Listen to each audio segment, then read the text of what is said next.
मेरे साथ हैं विनोद शर्मा जी। वो बताएंगे कि हिंदू होने के नाते आपको क्या क्या किताबें पढ़नी चाहिए।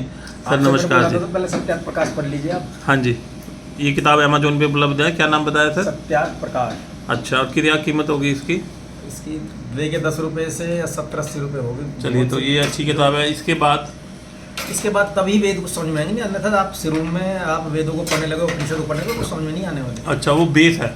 बेस पहले ये पढ़िए, फिर उपनिषद लीजिए, तब वेद लीजिए। अच्छा, उपनिषद पहले पढ़िए, फिर वेद पढ़िए। तो हम अभी अमेजोन पे ऑर्डर डाल देते हैं बुक का, वो हमारे पास पहुंच जाएगी। तो उसके बाद हम दयानंद सरस्वती जी, दयानंद सरस्वती जी की है। राइट, दयानंद। अच्छा, वैसे ठीक है। ये उसके बाद ये हमारे वेद कितने टोटल जी? 4 वेद हैं। ऋग्वेद, यजुर्वेद, अथर्ववेद और सामवेद। अच्छा, और वेद के साथ एक चीज़ और होती है। इनके ऋषि है अग्नि, वायु, आदित्य, अंगिरा। ये 4 ऋषि रहे, इन्होंने इनका निर्माण किया। ठीक है जी। सत्यता तो ये है कि मंत्र के अलग अलग ऋषि है, ओके। लेकिन ये बड़े रहे या महान रहे, इनको टाइटल दे दिया कि भाई इन वेदों के रचयिता ये 4 ऋषि रहे हैं। ठीक है। यदि आप जब वेद पढ़ोगे तो उसमें हर अध्याय के ऋषि अलग है। अच्छा, और नॉर्मली जैसे 4 वेद पढ़ने हैं तो कितना टाइम लग जाता है? पहले पढ़िए आप ऋग्वेद, ज्ञान कांड है उसमें। अच्छा, ऋग्वेद ये हिंदी भाषा में मिलेगा? हिंदी और संस्कृत दोनों ट्रांसलेट मिलेगी। ऊपर संस्कृत होगी, हिंदी में ट्रांसलेट होगा। मंत्र होगा संस्कृत में, उसका फिर भावार्थ होगा, उसका अर्थ जो वो हिंदी में होगा। हाँ, तो ठीक है, वो तो समझ में आ ही जाएगा। हर एक हिंदू को ये पढ़ने चाहिए, और 4 वेद। चारों वेद। अच्छा, इसमें ज्ञान में क्या वृद्धि होती है वेद पढ़ने से? ज्ञान कांडी जीवन में जब तक ज्ञान नहीं होगा तब तक आप कुछ कार्य पूर्ण रूप से कर नहीं सकते। अच्छा, मतलब ये ज्ञान में बढ़ोतरी करेगा ही करेगा। वस्तु का ज्ञान, स्थान का ज्ञान और शिक्षा का। जब शिक्षा तो पुस्तकों में लिखी हुई, लेकिन तब तक उसको नहीं समझोगे तो कैसे समझ में आएगा आपकी?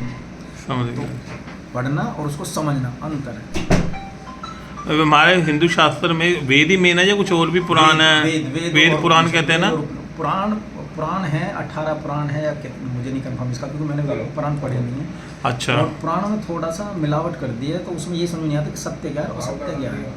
और वेदों में मिलावट नहीं कर सकते, इसलिए कि 8 प्रकार से उसको पकड़ा जा सकता है। अच्छा। कि उसमें एक कोड होता है उसका, 8 प्रकार से उसको हम ट्रेस कर सकते हैं कि इसमें ये अक्षर या ये हलंत या ये विसर्ग भी गलत है, तो उसको भी पकड़ा जा सकता है।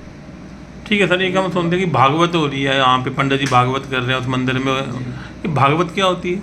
भागवत भी एक कथा है, श्री कृष्ण को लेकर के कथा सुनाई जाती है, और उसमें उनका जो चलचित्र। नहीं, मान लो मैं बोलूँ दुकान पे भागवत की कोई बुक दे दो, बुक मिलेगी भागवत की? भागवत की गीता प्रेस गोरखपुर। अच्छा, भागवत की भी किताबें आती हैं?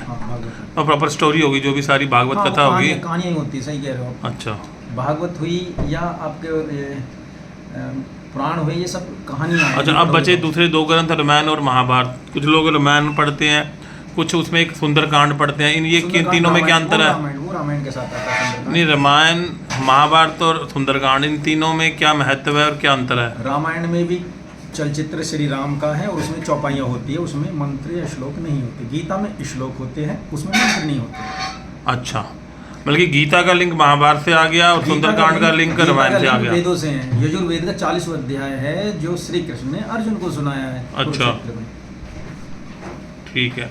बल्कि हमारे वेद, पुराण, भागवत कथा, उसके बाद रामायण और महाभारत, और गीता ज्ञान महाभारत युद्ध के टाइम पे आया, और सुंदरकांड रामायण का भाग है।